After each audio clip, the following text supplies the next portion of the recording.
Matthieu, chapitre 12. À cette époque-là, Jésus traversa des champs de blé un jour de sabbat. Ses disciples, qui avaient faim, se mirent à arracher des épis et à manger. À cette vue, les pharisiens lui dirent: « Regarde, tes disciples font ce qui n'est pas permis de faire pendant le sabbat. » Mais Jésus leur répondit: « N'avez-vous pas lu ce qu'a fait David lorsqu'il a eu faim, lui et ses compagnons? Il est entré dans la maison de Dieu et a mangé les pains consacrés que ni lui ni ses compagnons n'avaient le droit de manger et qui étaient réservés aux prêtres seuls. Ou n'avez-vous pas lu dans la loi que, les jours de sabbat, les prêtres violent le sabbat dans le temple sans se rendre coupables? Or je vous le dis, il y a ici plus grand que le temple. Si vous saviez ce que signifie « Je désire la bonté et non les sacrifices », vous n'auriez pas condamné des innocents.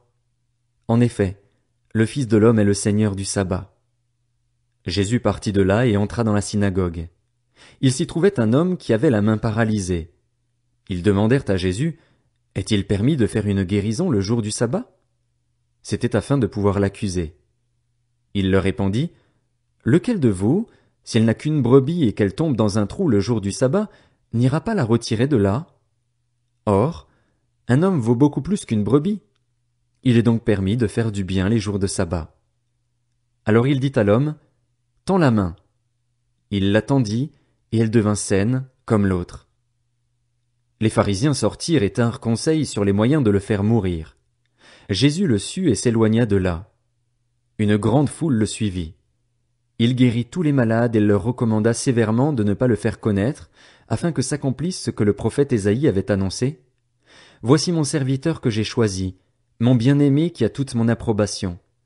Je mettrai mon esprit sur lui, et il annoncera la justice aux nations. Il ne contestera pas, il ne criera pas, et personne n'entendra sa voix dans les rues. Il ne cassera pas le roseau abîmé et n'éteindra pas la mèche qui fume encore, jusqu'à ce qu'il ait fait triompher la justice.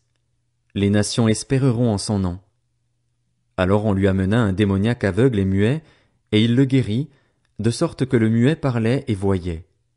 Toute la foule disait, étonnée: « N'est-ce pas là le fils de David ?»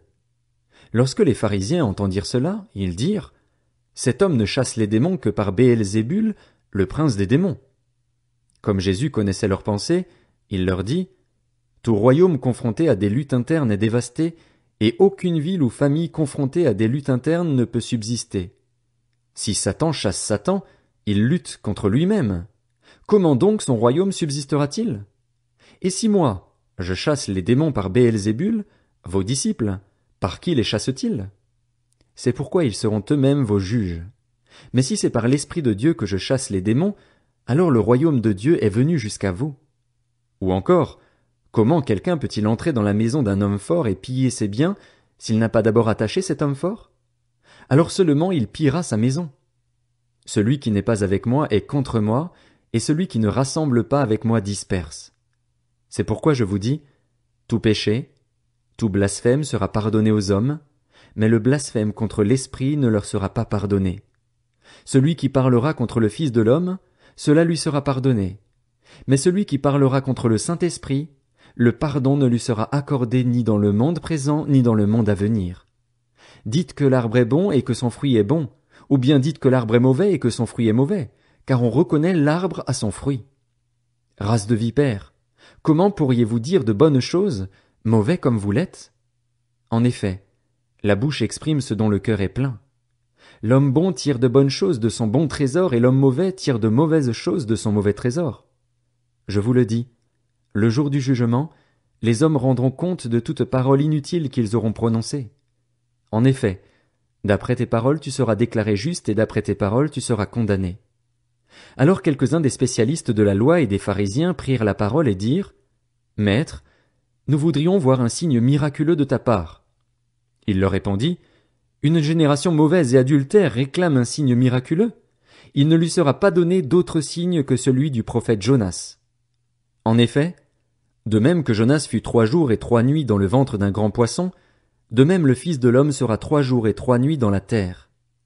Lors du jugement, les habitants de Ninive se lèveront avec cette génération et la condamneront, parce qu'ils ont changé d'attitude à la prédication de Jonas. Or, il y a ici plus que Jonas. Lors du jugement, La reine du Midi se lèvera avec cette génération et la condamnera, parce qu'elle est venue des extrémités de la terre pour entendre la sagesse de Salomon. Or, il y a ici plus que Salomon. Lorsqu'un esprit impur est sorti d'un homme, il va dans des endroits arides pour chercher du repos, et il n'en trouve pas. Alors il dit, « Je retournerai dans ma maison, d'où je suis sorti. » À son arrivée, il la trouve vide, balayée et bien rangée. Alors il s'en va prendre avec lui 7 autres esprits plus mauvais que lui. Ils entrent dans la maison, s'y installent, et la dernière condition de cet homme est pire que la première. Il en ira de même pour cette génération mauvaise. Comme Jésus parlait encore à la foule, sa mère et ses frères, qui étaient dehors, cherchaient à lui parler. Quelqu'un lui dit, « Ta mère et tes frères sont dehors et cherchent à te parler. » Mais Jésus répondit à celui qui lui parlait, « Qui est ma mère et qui sont mes frères ?» Puis il tendit la main vers ses disciples et dit, « Voici ma mère et mes frères. En effet, celui qui fait la volonté de mon Père céleste, celui-là est mon frère, ma sœur, ma mère. »